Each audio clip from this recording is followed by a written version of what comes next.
Hello and good morning. I'm Gail Hogan, and I will be your moderator during this webinar.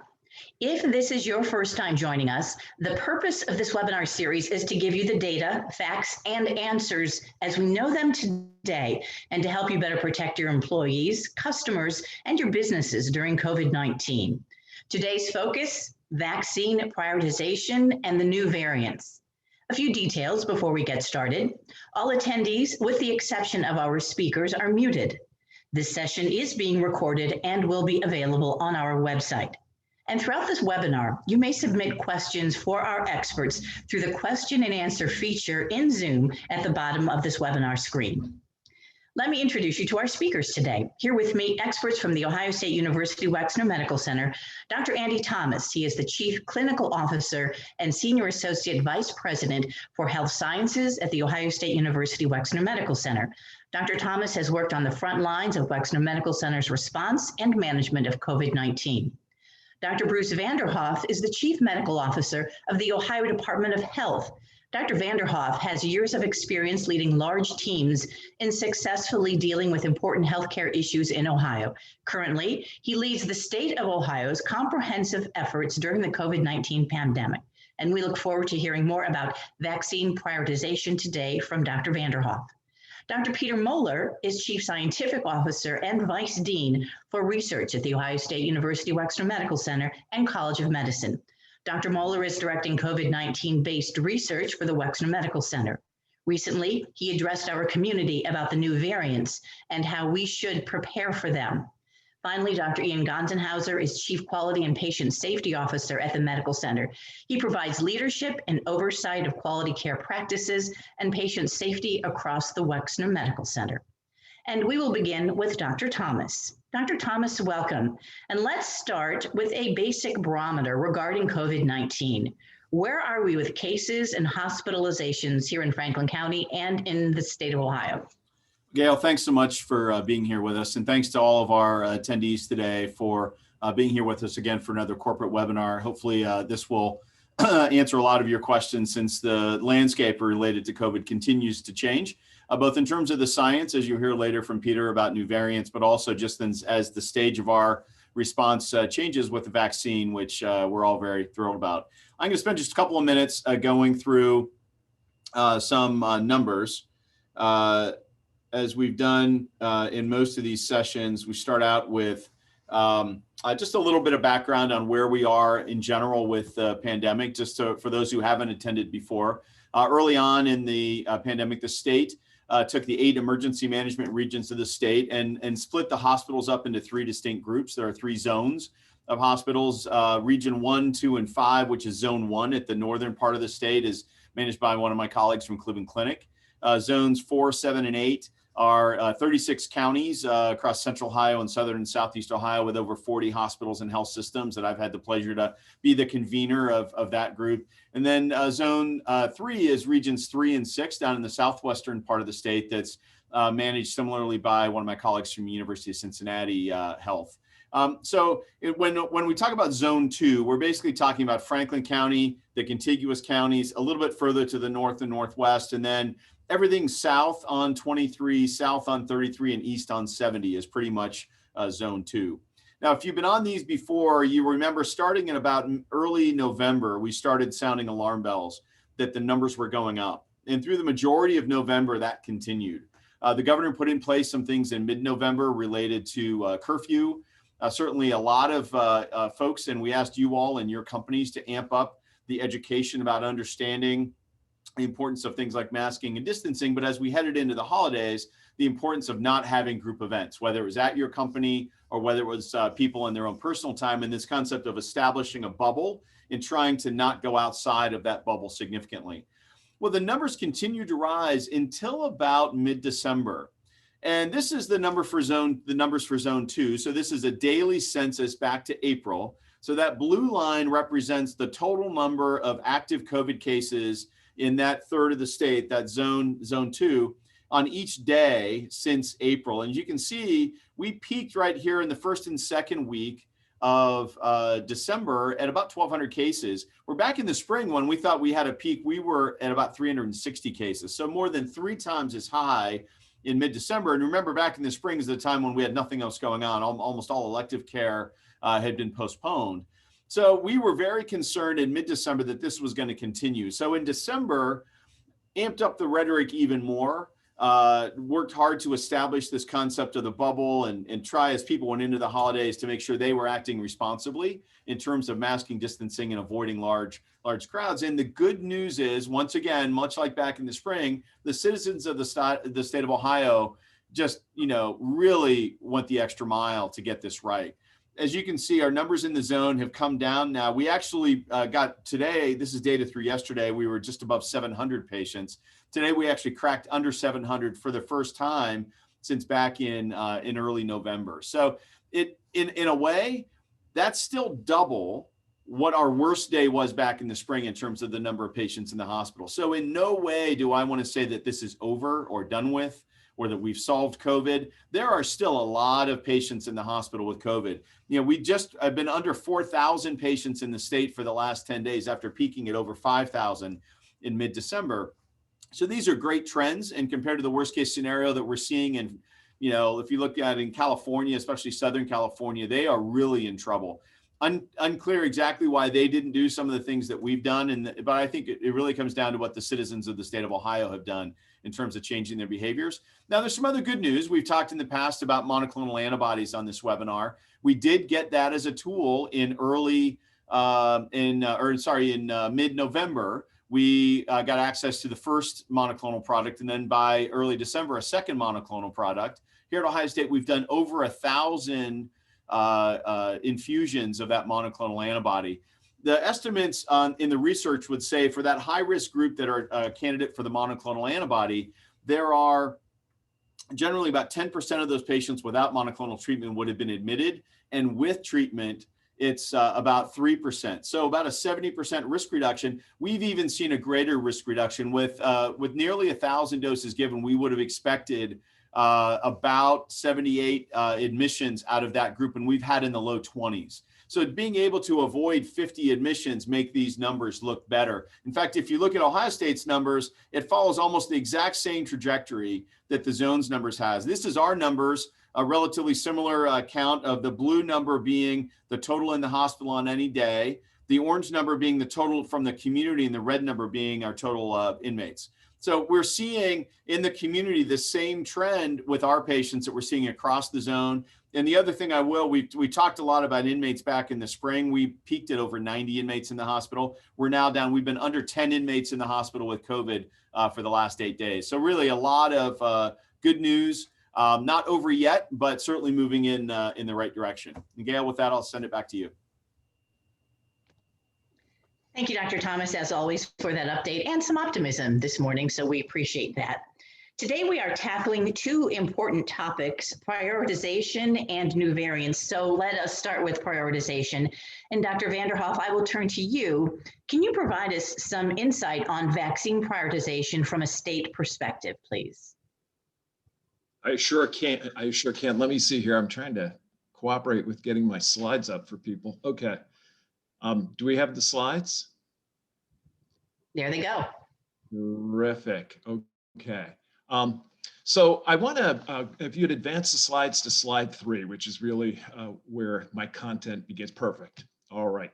So I really want to begin with sharing a little bit about what the drivers have been for Ohio's vaccine strategy. And first and foremost, it was a recognition that advancing age is the strongest predictor of mortality.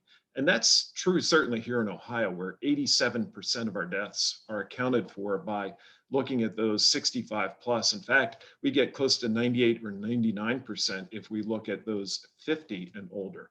But we also recognize that saving lives requires us to be particularly mindful of some of our most vulnerable residents, especially those who live in congregate living environments. We also have recognized that vaccination is going to be key to beating this virus, but that for now, vaccines are a scarce resource. You know, the world has simply never scaled a set of safe and effective vaccines against a novel virus in just months ever in its history. So the fact that we're even here is nothing short of a miracle and a real tribute to how science has advanced in our own lives. If we could go to the next slide. So advancing age is really important. And as I told you, that's not just evident in our state data, but it sure is clear if you look at that data. I shared that 87% figure with you. What I didn't tell you is 53% of the deaths are in those ages 80 and older, and that nearly half of our deaths are attributable to those who are in that congregate care living environment. So a very, very strong set of facts. If we go to the next slide.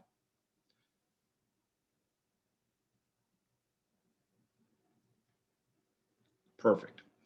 And here you just see a real quick snapshot. You see our total death count, which is a very sad figure, but the median age is 80. And look at the number of counties. Essentially, there's no place in Ohio to hide from the risk of COVID-19. Next slide. So the real question becomes, how do you distribute a scarce resource that you know to be life-saving? Let's go to the next slide. Well, here are the priorities that we've moved forward with based on the facts and the principles that I shared in just the previous slides. Number one, save lives. Number two, protect those who are saving lives. Then safeguard the next generation's development, especially in the face of data that's telling us that the next generation is struggling during this time with rising rates of overdose, and we're seeing rising rates of homicides in our communities. And then lastly, look, this has to be all hands on deck. To get the vaccine out quickly, we need the engagement of our entire community. Next slide, please. So just very briefly, here you can see how we're thinking about vaccine availability. I'm not going to spend a lot of time here other than to say, look, we're in the early stage of vaccine delivery. This is the time when it's a constrained resource. Supply is limited. I'm very confident that as we move ahead and head into the spring, supply is going to increase, and we will ultimately reach a point where supply is widely available, but we're just not there yet. Let's go to the next slide. So the bottom line is that we are in the most constrained phase of national vaccine deployment. But let's bear in mind, we started from no one being vaccinated at the height of a raging pandemic in December, and now have begun rolling this vaccine out. Right now, we have 2 manufacturers. That will change over time. And those 2 manufacturers are also in the process of ramping up their capabilities. So today, a very constrained resource, but we will get to a day when supply is greatly improved. Let's go to the next slide.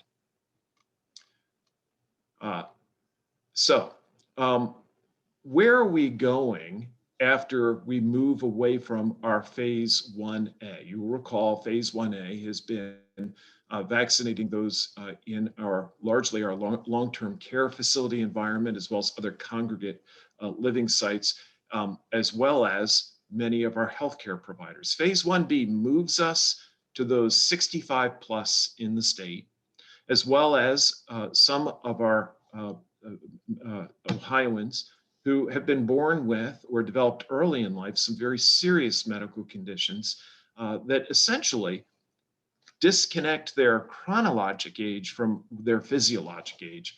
And also, of course, getting our kids back to school by vaccinating those who make the school day possible. If we could go to the next slide. So let's talk about phase 1A and phase 1B. We're moving from phase 1A into phase 1B. And it's important to note that while we're making that shift, this isn't like a light switch going off. There's a transition. There is an overlap that occurs to some degree. Thankfully, a huge portion of our 1A vaccination has been our nursing homes. Very high risk of mortality there. We're very pleased to be now in the phase of kind of wrapping up the vaccinations, both the first and the second vaccine for that group. So as we're beginning to move towards the end of that, that will also allow us to focus more of our scarce resource on the folks who are in 1B. If we could move on to the next slide. So let's think about who's next. Well, trust me, we are thinking about that. We're looking at that very, very closely, but moving beyond phase 1B is going to be a little bit of time down the road. We've got a lot of people who are in phase 1B and limited vaccine availability. So essentially what I would say is stay tuned. We are going to get there. And believe me, Ohio is advocating every day for access to more vaccine. And as vaccine is coming into the state, we're getting that vaccine into arms very rapidly. Let's move to the next slide. So one thing I want you to understand, though, is that vaccine allocation is not an arbitrary process. It's proportionate to the population in 1B, and we don't leave any county out. And what that essentially means is that even if a county's proportionate distribution wouldn't allow them to get vaccine, we make sure that every county is getting a minimal allotment of vaccine with each and every shipment. So all of the state is covered. Everyone is included. And we're very thoughtful about the distribution process, recognizing that this really needs to be determined at a community level, because quite simply, Franklin County looks different than a smaller county like Marion County. And so therefore, we know that the solution that will work best needs to be determined at that level. Next slide, please. So we're providing resources, and there are quite a few. I'd point you to our website, vaccine.coronavirus.ohio.gov. Great resource, a lot of information there. In addition, one of the resources I want to highlight is what you see here on the screen, which is we have a vaccine locations directory with a list of, at that moment, who the providers are who are in receipt of vaccine. It's searchable by county or zip code.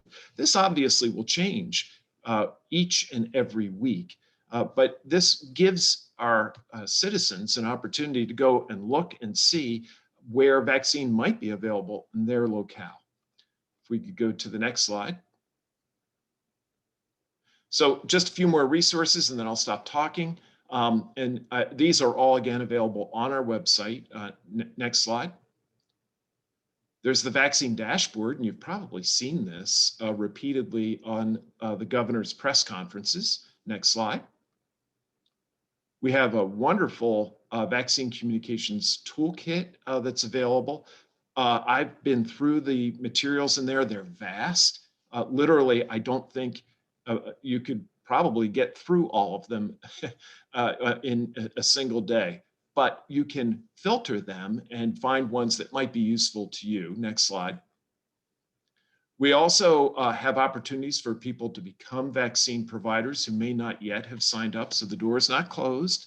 If there's a business in your community that is, let's say, a pharmacy or another venue that is licensed to be able to give vaccines, they can still sign up. Next slide.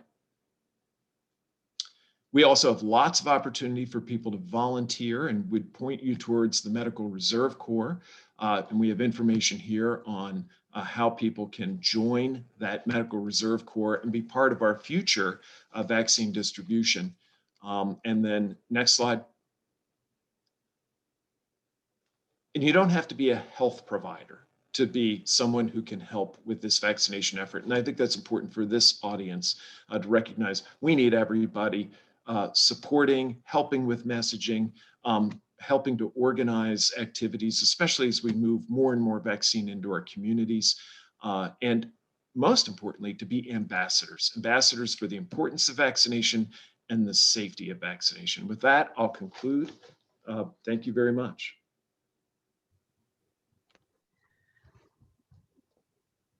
Dr. Vanderhoff, thank you very much. And I have a couple questions before we go on to Dr. Moeller. One is when you talked about the involvement of businesses and how they can help in this process. I know there are some larger companies here in Central Ohio that are wondering, will they be able to participate in a rollout of their own? Is the state looking at larger corporations as actually having ways to vaccinate all their employees at some point down the road? Yes, we absolutely are. And we really are looking forward to being able to partner with large employers in that very way. Look, if we are going to vaccinate a substantial portion of our population, vaccination is going to have to happen in a host of different venues, and we are going to need the partnership of the business community in getting that done. And another question along those lines, and you talked about when the vaccines will be available, and I know there's a lot of ifs and ands and we don't knows, but when we talk about those 1A and then 1B sessions, are we looking months down the road that we think folks will get, are we looking at summer? Are we looking at 4 weeks? Do you even have any idea? Well, it's challenging. And I don't think that anyone can answer that question definitively, but I can tell you this. In our conversations with the current administration, the new administration, they have made a very strong commitment to increasing vaccine availability and to getting vaccine into 100 million arms in a relatively short period of time.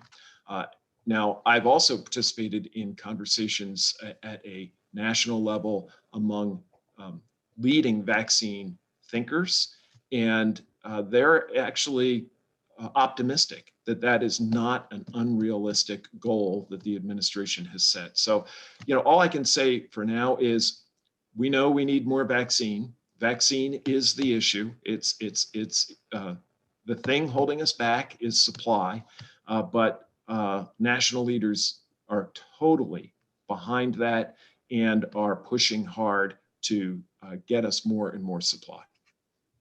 Thank you, Dr. Vanderhoff. And we'll be back to you in a little bit when we open this up for the Q&A session of the webinar. And that is a reminder, if you do have any questions for any of the doctors on this webinar, please go to the Q&A session on this Zoom webinar. And now to Dr. Moeller. Dr. Moeller, welcome, and it's nice to see you. In the last 5 days, the news headlines talked about the new variant, perhaps new variants, plural. What can you tell us about this? Sure. So first, thanks for having me, and for everybody on the webinar today. I think so important that you're hearing data directly from the people that have the closest line of sight. So I want to start back a second and talk to the audience a little bit about viruses. And so you've heard a lot in the news lately about viruses out of the UK or viruses out of South Africa. And there's a lot of people that are very nervous. So let's start back a few months. So since we started seeing the virus in the United States, which has really been about a year, at Ohio State Wexner Medical Center, we have been collecting virus samples. So in our laboratory, and again, in great collaboration with the Ohio Department of Health, we have now screened about 500,000 samples, almost 500,000 samples of COVID-19. Each month when we've been collecting those samples, we have been doing an additional round of testing, which is called sequencing. And this is where you go in and take each of the pieces of the virus and sequence to see if there's any changes. So we know that all viruses mutate. Each time a virus is transmitted from one person to another, or what we call replicates, it may undergo a mutation, or what we call mutagenesis. This is very normal for viruses and is something that we had been expecting. And in fact, as we in our lab and others in their labs have been seeing, that this virus is actually a slowpoke in its evolution compared to a lot of viruses that we've seen in the past. However, it was important that we kept an eye on that. And so over the last year, we've sequenced almost 225 different viral samples or different viral isolates to see how the letters of their alphabet, or these base pairs or residues, have been changing in the virus strain. last week, our laboratory, Dan Jones here in pathology, reported some remarkable findings. And that was in Ohio and really in the United States, that this virus is speeding up its mutagenesis. So the base pairs of the virus and their backbone have been mutating at a faster rate than what we thought was happening in the past. And again, we've been monitoring over this time. And the interesting thing that the Jones lab figured out is that he was starting to see a basically evolution of the viral backbone in the United States beginning to change. So all of our virus backbones, we have a United States version and we have versions in other countries. That main backbone had started to evolve. And that's what Dan and his team called the Columbus strain. The second finding that they had was that they discovered a viral variant called 501Y, if you care, that previously had been found in the UK as well as South Africa. And this is a variant that has gained a lot of attention because this is a variant that is more infectious, or we think it's much more infectious than the normal strain of COVID-19 or COVID-2 virus. And so why is it important that we look at these things? One is that we really need to have good line of sight in what's happening in our future and understanding that, one, our diagnostics work, and two, that our therapeutics are still effective. So I want to make sure that we're all on the same page. It's very important that when we identify these new strains, we remember a couple things. One is virus mutate, and two, we don't overreact. So we're keeping, again, line of sight. However, because this second viral strain that in fact was not brought to Columbus, Ohio by transmission, but in fact was a new mutagenesis process that happened in the United States, from a public health standpoint, we need to understand that this virus may make it so we see another spike or we see a small bump where people get more infected. So just as we've done in the last year, it's very important that as we understand these new viral strains, that we continue to mask, we continue to social distance and physical distance. We really go back to some of these things we learned in the first few months because we're not out of the woods yet, and it's tough to hear, but we're not out of the woods yet. We really need to make sure that we monitor these viral strains, and we're doing this with the Ohio Department of Health today. The last big question that we're getting with these new viral strains, whether you're in the UK, whether you're in the United States, or whether you're in Brazil, is what is the impact of these new viral strains on a lot of the therapeutics we've developed? And you'll see a lot of data on the internet that is true, that is false, and is somewhere in the middle. So want to have that conversation today, and happy to answer a lot of questions. So as of today, we have no data that these new viral strains will impact the accuracy or the effectiveness of the vaccines. I want you all to think about the virus like a piece of Velcro. Similar to a piece of Velcro, there's a lot of different pieces that fit together to make this thing stick together. So each of these residues on this thing we heard about called the spike protein is like every little single piece of this Velcro. If you knock off one, and in the case of a spike protein, it has about 1,300 or 1,300 of these hooks, you're not going to have a huge impact on how those pieces of Velcro stick together. However, it is important that as we look forward, that as more of these pieces of Velcro are impacted, that we may likely see changes in the effectiveness of the virus, and as well as some of our therapeutics. So each of our therapeutics works a little bit different. We've heard a lot about monoclonals. We've heard a lot about convalescent serum. We've heard a lot about some of these other antivirals. So in each of these cases, we're working with our partners across the state and really across the world to understand how might these variants impact health, not only in California or New York, but right here in Central Ohio. And in fact, Ohio State and our partners around the state have really taken the lead in monitoring this. So it's important science. It's science that it's important that we get out there with data, and would hope that the people on this call can continue to check back in with this group, whether they're business owners or whether they're family members, to understand exactly what the data that we're seeing is today, so you're not getting misinformation that's present on the internet. So happy to take any additional questions, Gail, or answer questions at the end. Thanks, Gail. Thanks, Dr. Moeller. And I do have one question, just as we're talking about the variants and how they, as you said, every new virus will have new variants. As more people are vaccinated, though, won't that slow?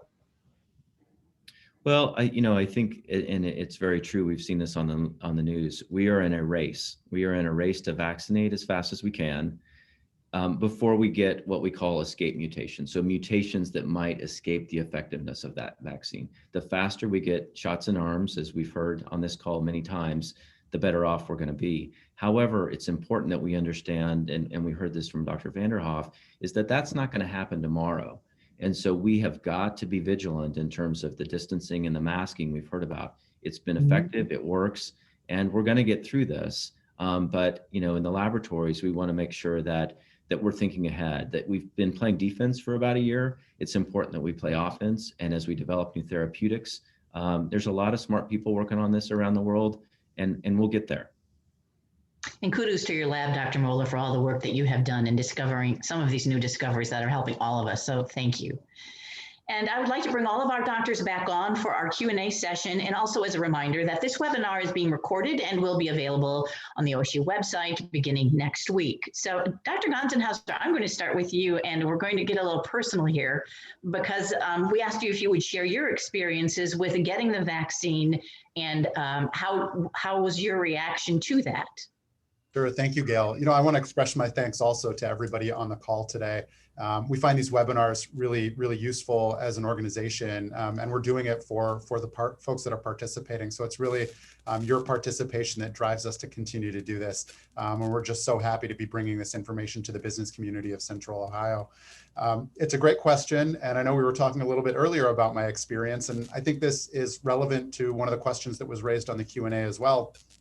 And when we think about what we're doing as an organization and how our focus has shifted to how we're managing the workforce and really looking at the well-being and health of our workforce so that we can keep them not only feeling good, but able to continue their commitments and responsibilities, it's a primary focus for us.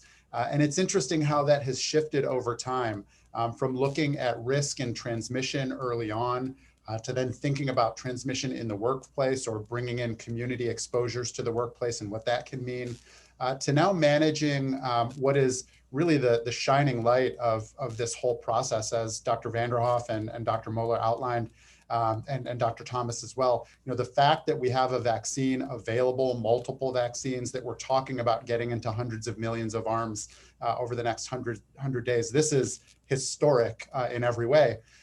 But at the same time, it also comes with some issues that we need to think about as employers. And that's what I'll give some insight into in this story. I recently had my second dose of the Moderna vaccine, and as many of the reports indicate, there can be some pretty significant side effects as an experience of that dose. I'm glad to say that today I'm back at 100%, feeling as though nothing ever happened.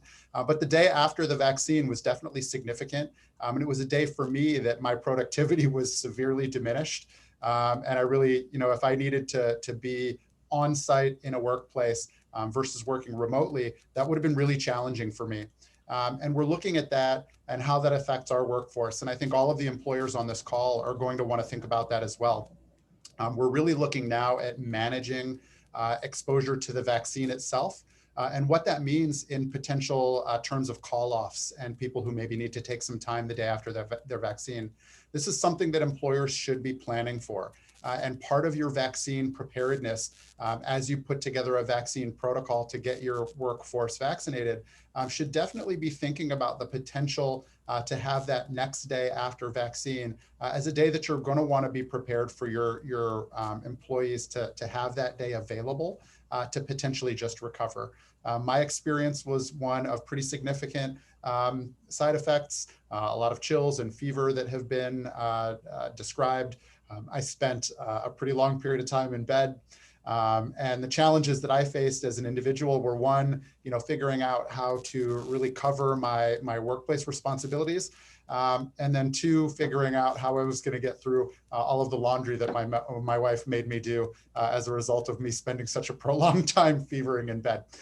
So, there are issues that we continue to understand that we have to work through as we work towards the end of this pandemic. We are at the point now where we see a light at the end of the tunnel. We are in a race for time, as Dr. Moeller mentioned, but really considering the health and well-being of your workforce and how we can help them move through the vaccination process successfully appropriately, efficiently, and with support, that's something that everybody really needs to be thinking about. Yeah, Yes, Dr. Mo.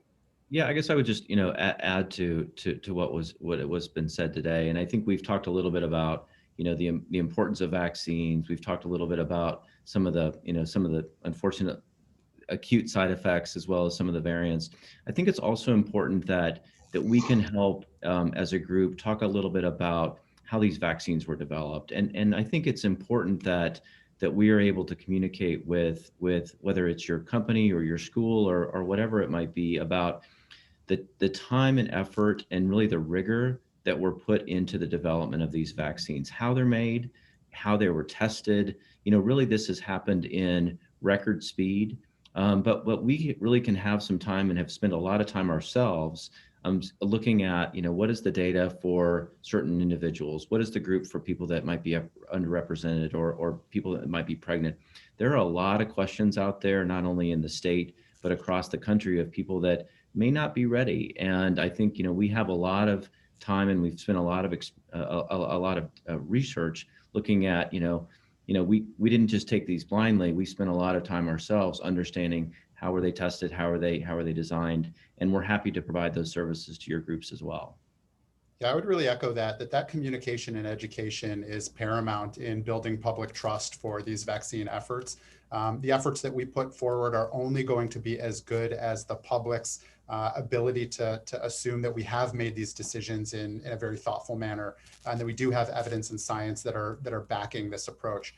To Dr. Moeller's point, not only have these vaccines come out in record time, but we're seeing efficacy of vaccines that we've really not seen before. I mean, these are incredibly effective tools. And the acute symptoms that you may have, the short-lived symptoms that you may have as a result of it, it's a very small price to pay to be feeling perfectly well 24 hours later and know that you are, at that advanced stage of developing an immunity. In addition to that, with respect to the variants that we're identifying, this vaccine technology is also so flexible and presents opportunity to make adjustments to the way the vaccines are built, that these truly are incredible tools. And I don't think we can say that enough as we develop that trust. And Ian, I think you said it somewhat in your remarks when you were describing your experience, but I think it's just important to reinforce the fact that you get those body aches, that little low-grade fever, means the vaccine's working. Yeah. Doesn't mean you're infected with the virus. That's not how this works. It's not a live virus, but it means that your immune system is doing its job to crank out those antibodies, and that's just the side effect that you get. So it's actually a good sign. Good to remind yourself of that while you're going through it. I'm up for next Friday for my second dose, so I've already made sure I've scheduled the next day off. Dr. Thomas, let me direct a question to you concerning the vaccine and questions that we've been getting about the efficacy of it initially, before you have that second shot. Is there any immunity after the first shot? And then what if you can't get that second shot when you're supposed to get the second shot? There's a lot of variables here. Yeah, I think we were trying to answer some of the questions I was in the chat that went. So if this already touched on this a little bit in some of the typed responses, but in essence, what the research showed with these is that you do get some immunity after a first dose, but it's variable. It's not complete in most patients. And the science would show that optimal immunity will come after the second dose. The way the research panned out, the optimal immunity with the Pfizer booster dose was at about 3 weeks, and the Moderna is at about 4 weeks. Now, the Johnson & Johnson vaccine that's under development is only a single shot. It doesn't even need a booster shot. So once again, these are all slightly different, like Coke and Pepsi, slightly different versions of a similar product. But what the CDC actually just came out with last night and this morning is this idea that if there's some reason that you can't get the vaccine at 3 weeks or 4 weeks, they really encourage you to get it by 6 weeks. So it's at least putting some sort of an endpoint on when an individual should get it, but we highly recommend people follow up at that 3 week or 4 week point based on whichever vaccine they've received to get that optimal immunity, because you'd hate to go through taking the vaccine. Frankly, that means someone else didn't get the vaccine, and then you end up not developing the immunity that you think you have and end up actually getting sick or getting others sick. Plus, you've kind of, for lack of a better word, wasted a dose of the vaccine because you haven't followed up with the second dose. So it's all about, some people will develop some immunity, maybe as high as 50% folks will develop immunity with one dose, but we really think why take that chance? Just get the second dose. Peter, anything to add to that? No, that's fair. Is there anything that the businesses should know how they can help their employers navigate this vaccine rollout? And I know that this is what this is about, is how you all can help, but because the vaccine rollout is in different areas in different ways, is there any way that Ohio State can help in that? And I guess that would be to you, Dr. Thomas. Yeah, I actually put in one of the chat questions a link to our website on the COVID vaccine. I think you'll find on that a variety of things that you can link to off your HR sites or send out to your employees. There's videos of Dr. Kolatar, who's our lead principal investigator in 2 of the vaccine trials, of her explaining kind of in layman's terms how the vaccine works. To be honest, we're a healthcare organization, but probably 2/3 of our employees are actually not trained, licensed healthcare providers. We have to educate all sorts of individuals in our organization. So you'll find a lot of those documents that we used on that website. There are Q&As that are done to some degree in kind of plain English, in layperson terms, to try and help people understand the benefits of the vaccine. So I would recommend that you, if you type in just COVID vaccine OSU Wexner Medical Center, you'll go right to that site. There's also, I would remind you all, there's a separate site just for employers that really talks a lot about return to work, about making the workplace safe, and that obviously touches on vaccine some as well. But that vaccine site sits kind of set next to the employer site. Gail, I would also just add that I think answering the most basic questions, right? So when we think about, some people would just say, well, of course everyone should get a vaccine. It's very important that we walk through a lot of these safety things that we've talked about. We cannot over communicate the process of how these were made and the safety protocols that were rigorously evaluated before these happened. And so, I would really recommend that if I'm an employer, I spend significant time, multiple times, communicating how these were done. And if we can be of any help, the ODH has put together a lot of things on their website. We're happy to help. This is something that is not an Ohio State problem. This is not an Ohio State solution. We're all working together across the state to put these together. So if there's any way we can help, we'd love to. Yeah. Thanks, Dr. Muller. I would just support that and echo that the more locally the message of safety can come from.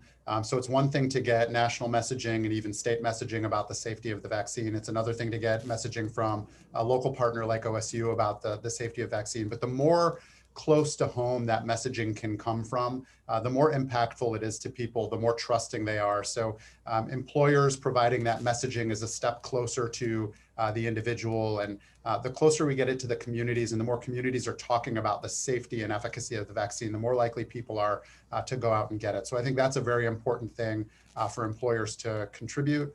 Also, obviously, supporting your employees if it's time that they need to get to an appointment for vaccination, time that they need potentially after the vaccination, if they're dealing with any side effects.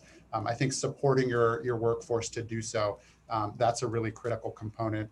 And then something also to think about within your organization, the same way that we've gone through a prioritization process within our own organization, thinking about in your organization sort of what you feel the risks may be and how your workflows can be disrupted potentially by COVID. Trying to have some prioritization process for who you would encourage first, that can potentially be of benefit to an organization as well. Now, it will be a little bit different because it's not the scheduling of availability and who has access. Everybody's really going to have access at more or less the same time when it comes out to the general public. Once we've gotten through some of the prioritization scheduling from age and risk factors and those facets of this. But having a prioritization schedule for your organization could be of benefit as well to encourage employees to go out and get vaccinated. And Dr. Muller, I'm going to go back to your reminder about masking. And even after folks have had the vaccine, I know that's still recommended for folks that they will be around. But also one of the questions from one of the viewers today was double masking or the upgrading of masks that has recently been talked about to even improve our protection. Is that going to be feasible, and does it really work better? I think we have significant data that that the distancing of 6 feet and wearing a mask has been very effective. And I think, we have to make sure that we don't create solutions that are not doable at a population level. And I think we have had good experience over the last year. It's been a year that distancing and masking, it works. And so I think making sure we're vigilant. I think one thing we didn't talk a lot about today is the fact that because you're vaccinated doesn't mean you're immune from not getting it, right? And so you may not get the health effects of COVID like we had before, but you still can get the virus and you can still give off the virus. So I think, everyone needs to continue to wear masks. Your vaccine, picture or card is not a get out of jail free from wearing a mask or not distancing or not going to parties. So, we have a few more months more left. We're not in the bottom of the ninth yet, but we're getting there. We can do it. Absolutely. We are going to wrap up this session. I want to thank all of you for being with here today and informing us of the incredible progress that is being made and the vaccine deployment of how we go and where we go from here. And Dr. Thomas, you mentioned on previous webinars that Ohio State offers some services to businesses. You touched on a few. Is there anything else that you want to add of what Ohio State can offer to Ohio businesses? Thanks, Gail. Yes, we have a website that's set up, COVID-19 Consulting at osumc.edu. Please feel free if you're interested in any of our medical experts, everything from epidemiology nurses to infectious disease docs to researchers, working with your company to come out even on site if necessary. We'd be happy to work with you. I know just this week we did a webinar with a multinational company. It was actually just yesterday with their international COVID leadership team, about 20 individuals who are managing the COVID response for that company. That we are more than willing to do town hall meetings, other things that might help your company. There are some things in our contract that would allow us to be able to really assist you at a deeper, more detailed level than just watching one of these webinars. And it's COVID-19 Consulting at osumc.edu. We'd be happy to partner with you. Great. Thanks, Dr. Thomas. Anything else that you would like to add, any of you, before we close this morning? Thank you very much for joining us. Thank you. And I want to remind folks that mark your calendar. We have the next webinar. It is scheduled for February 26th, 1 p.m., featuring Dr. Maishika Roberts and Dr. Lan McDougall, dedicated to vaccine participation among racial and ethnic minority groups. We will discuss how to educate and, importantly, build trust among these groups for business leaders and their employees. I thank each one of you in our audience for joining us this afternoon, and we hope you will join us for future webinars in this series for the very latest information on protecting your business and employees during COVID-19. And also, again, if you would like to connect with our team to further explore partnership opportunities, please email covid19consulting@osumc.edu right there on your screen. Thank you to all. Be safe. Have a good day. Stay well.